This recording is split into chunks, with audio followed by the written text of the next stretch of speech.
right, so it's Lindsay here. We're going to get started quickly with our first step of our one pot greens and grains recipe. So I am working with my rice cooker, a bag of 10-minute barley from Trader Joe's. You can use any grain you want. And then some vegetable stock here, but I use chicken stock too, so it's really just your preference. So I'm going to open this guy up. I'm going to pour in my grains. And this is just 8 ounces, 0.8, which means that it's a little over a cup. So the equivalent, always when you're cooking grains, the equivalent of grains to liquid is 1 part grains, 2 parts liquid. So I have a little over 2 cups here. I'm going to throw those in. And now I'm going to close it, turn it on, and click the white rice function on my rice cooker. Some rice cookers just have one button, some have more. So you want the quickest cooking setting. And if you're using a pressure cooker here, then you would just hit the rice risotto button, which also works for oats. So we're going to stop and come back in just a minute. So we're working with the rice cooker, and we're also working with 10-minute grains. So it's been about 8 minutes, and you can see all this steam coming off the top is the indicator you want to look for. And if you're using a stovetop method, try to use a clear glass lid so you can look inside and see. What you're going to be looking for is a lot of bubbling and a lot of liquid absorption. So next we're going to start prepping our vegetables, which are going to go in for the last few minutes of cooking just to get kind of tender.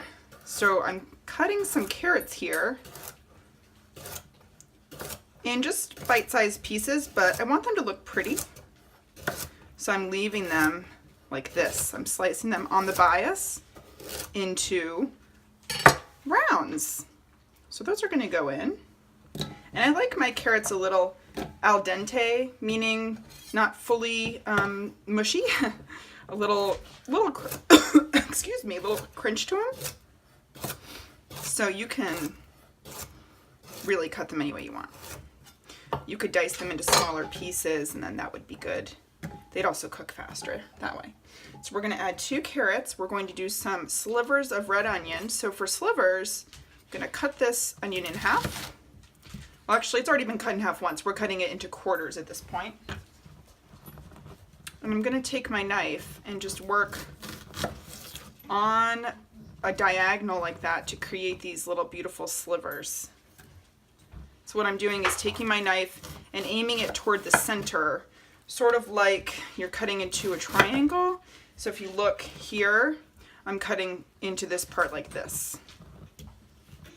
And some people don't like a lot of red onion, but these are going to get a little cooked, so you can add more than you would normally. Awesome.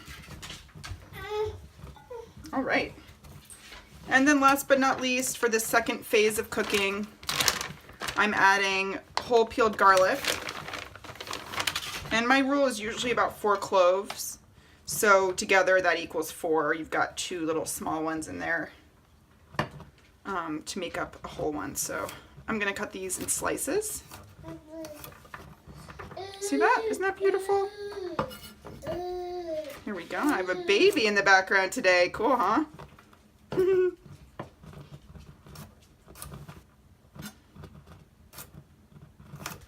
All right, last one.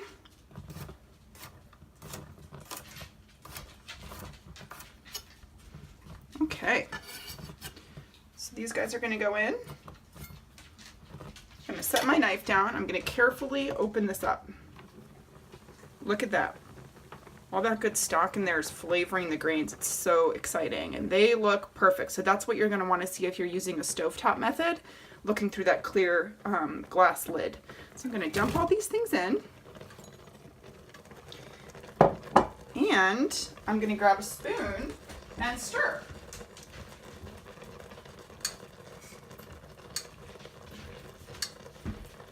So here's my spoon. I'm just going to get all those things mixed together there.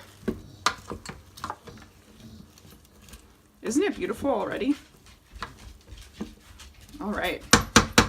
I'm going to close this guy up, and we're going to set a timer for about another 5 minutes.